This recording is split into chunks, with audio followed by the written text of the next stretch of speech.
नमस्कार, PP news line में एक बार फिर आपका स्वागत है और मैं हूं दर्शक गुप्ता। आज की तनाव भरी जिंदगी में जितना मुश्किल है, आदमी दिन भर काम करता है, शाम को घर जाता है, फिर भी वो तनाव में रहता है। लेकिन तनाव को दूर करने के लिए अगर कुछ है तो वो है योग। योग क्या है? योग आत्मा और परमात्मा के मिलन का दूसरा नाम क्या है? योग के क्या क्या फायदे हैं? योग क्यों हमें अपनाना चाहिए? योग किस तरफ हमें ले जाता है? इस सब जानकारी के लिए आज हमने अपने स्टूडियो में आमंत्रित किया अरुण पचरंदा जी को। ये योगाचार्य हैं, योग के बारे में पूरा राय रखते हैं और हर रोज सुबह हजारों लोगों को ये योग करवाते हैं। पचरंदा साहब, आपका बहुत बहुत नमस्कार। नमस्कार। योग सबसे पहले मैं पीपी न्यूज का शुक्रिया अदा करता हूँ जिन्होंने मुझे मौका दिया। पचरंदा साहब, योग है क्या? सबसे पहली बात है, योग है क्या? योग को क्यों अपनाना चाहिए? योग को अपनाना हमारा कर्तव्य है, मैं तो ये कहूँगा, क्योंकि योग जो है ना, भारतवर्ष के ऋषि मुनियों की देन है। ऋषि मुनि कौन थे? हमारे पूर्वज।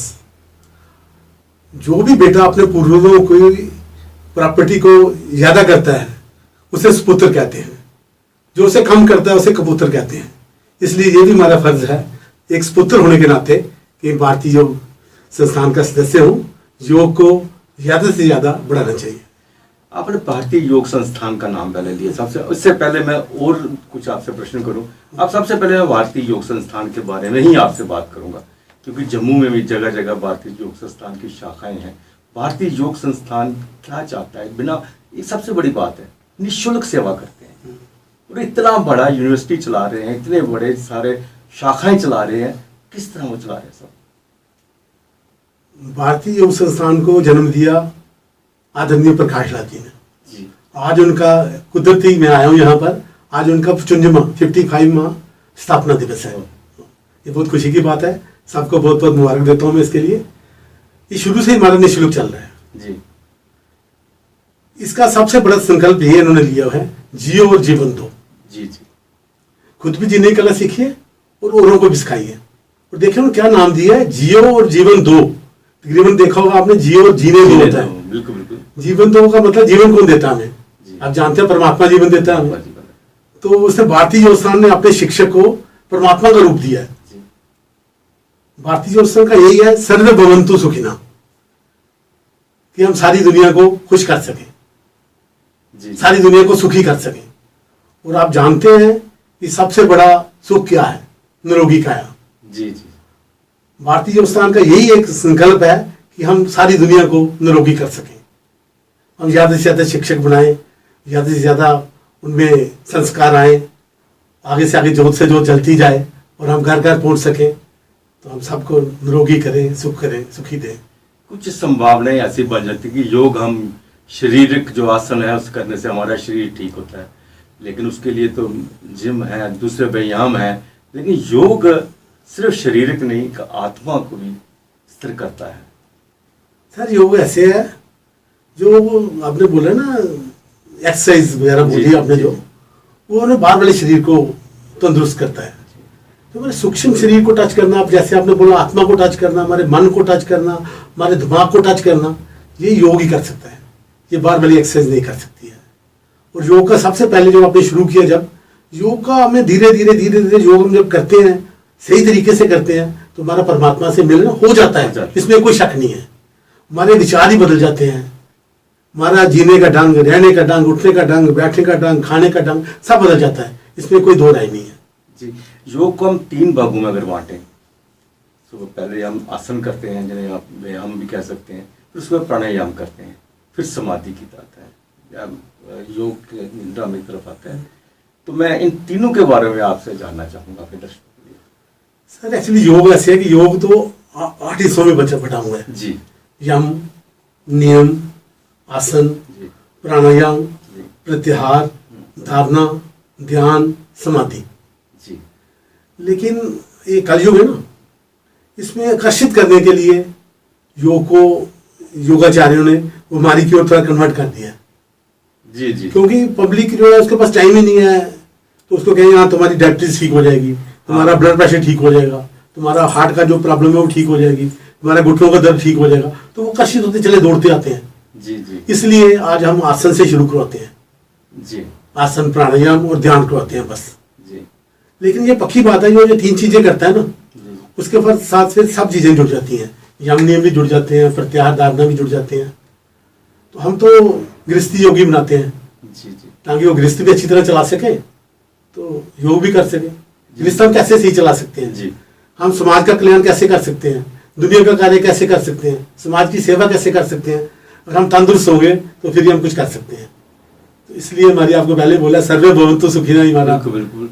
योग में एक बहुत अच्छी चीज़ है, एक जैसा कि आपने बड़ा हुआ अच्छी तरह बताया कि 3 हिस्सों में बांटा हुआ है, लेकिन सबसे ज़रूरी चीज़ है हमारा खान पान। इसके ऊपर बड़ा ध्यान देता है, क्यों? हमें जीने के लिए खाना है, खाने के लिए नहीं जीना है। ये योग की एक परिभाषा है। इस पर आप क्या कहेंगे? वैसे बहुत अच्छा सवाल पूछा आपने। एक्चुअली योग करने का मैं आपको बोलूं, अगर हम सिर्फ योग ही करते हैं जी तो हमें फायदा सिर्फ 10% मिलने वाला है। डाइट इसलिए इसके लिए बहुत साथ, इसका एक बिल्कुल गहरा ताल्लुक है इसका। जी जी हम डाइट को सुधारेंगे, योग करेंगे, फिर ही हमें पूरे बेनिफिट्स मिलेंगे। अगर हम सिर्फ योग ही कर देंगे सुबह, उसके बाद डाइट का ध्यान नहीं रखेंगे तो हम कामयाब नहीं हो सकते हैं। डाइट का ध्यान तो हमें अवश्य रखना है।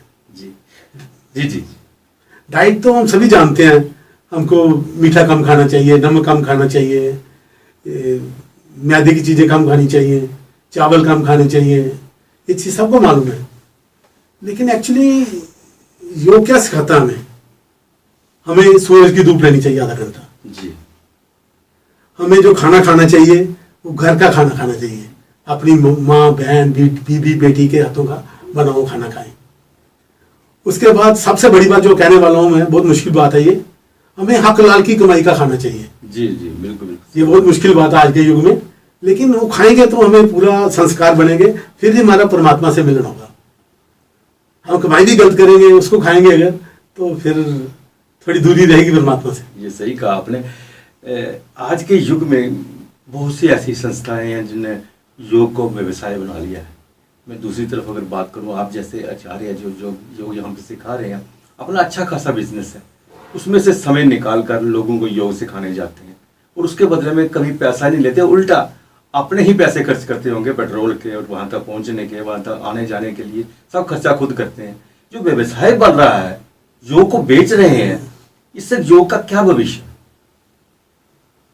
बहुत अच्छा सवाल पूछा आपने। तो मैं जो अपना पर्सनल बोलता हूँ आपको, हमें तो भारतीय योग संस्थान ने संस्कार ही ऐसे दिए कि हमें तो योग सिखा के बहुत खुशी मिलती है। आराम से किसी को कुछ फायदा होता है तो बहुत खुशी मिलती है।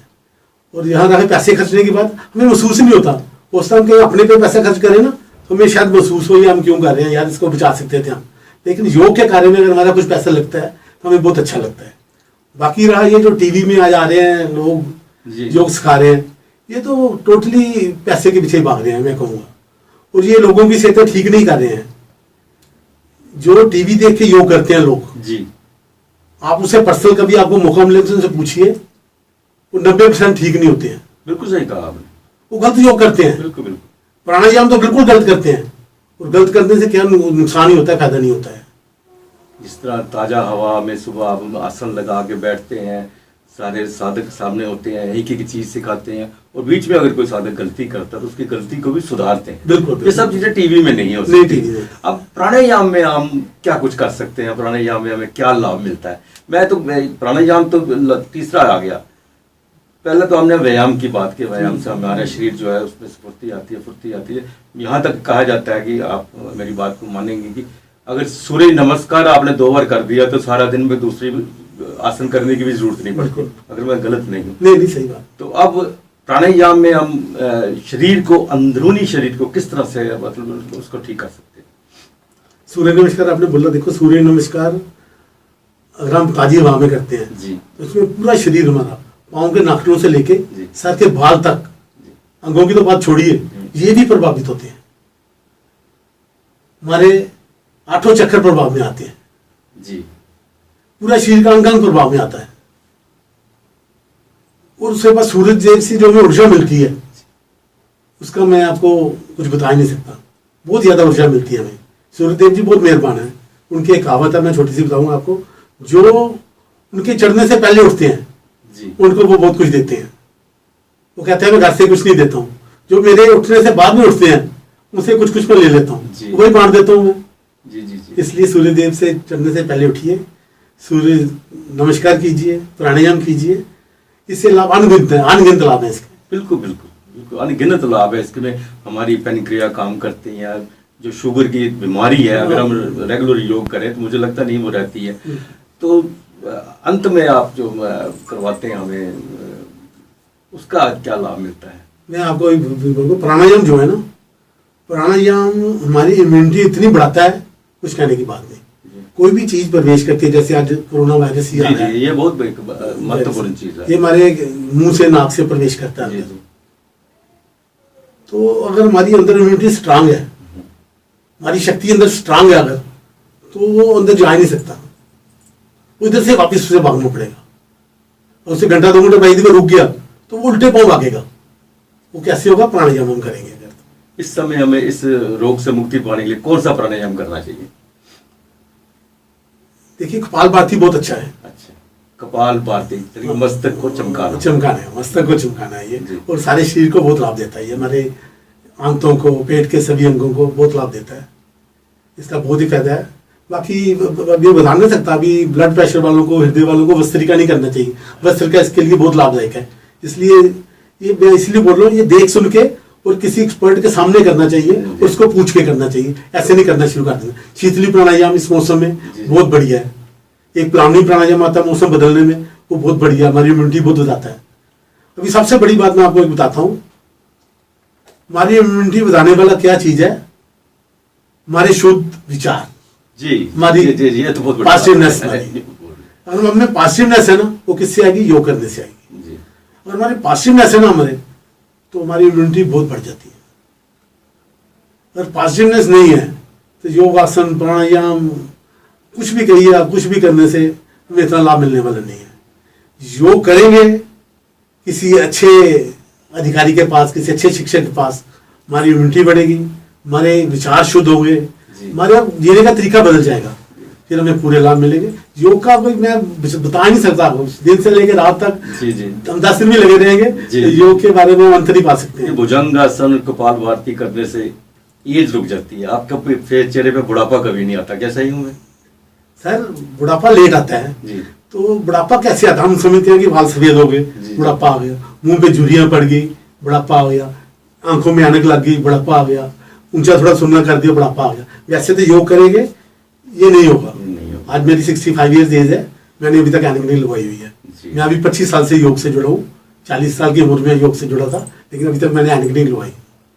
तो बाकी रहा, योग करने से सब कुछ बढ़ता है, सब कुछ अच्छा होता है, सब भी अच्छा होता है। आप हमारे दर्शकों को अंत में क्या बताना चाहेंगे? मैं कहता हूँ, आप 22 घंटे अपने लिए काम करिए, 1 घंटा योग के लिए अवश्य अपने शरीर के लिए निकालिए, और 1 घंटा समाज की सेवा के लिए अवश्य निकालिए। परमात्मा ने हमें मनुष्य जन्म दिया है, बहुत कीमती है, और समय उससे भी कीमती है। जी इस समय का सदुपयोग करें, इंसान के जीवन का सदुपयोग करें, और अवश्य 2 घंटे निकालें इसके लिए। बिल्कुल सही कहा आपने, जैसे शुरू में कहा, सर्वे भवन्तु सुखिनः, बिल्कुल। सर्वे सन्तु निरामया। सबका भला करो भगवान, सब पर दया करो भगवान, सबका सब विधि हो बस गया। बस। जैसा आपके अंदर होगा वैसा वही होगा। जी। आप अच्छा सोचेंगे, आपके साथ अच्छा होगा। इसलिए पॉजिटिव सोचें, पॉजिटिव बोले, पॉजिटिव, सबका भला मांगे, भला होगा, सबका भला होगा, आपका भला पहले होगा सबसे। जी जी। तो आज के लिए बस इतना ही, अगले प्रोग्राम में फिर आपसे भेंट होगी, तब तक इजाजत दीजिए। अरुण जी, आपका बहुत बहुत धन्यवाद। नमस्कार जी। नमस्कार।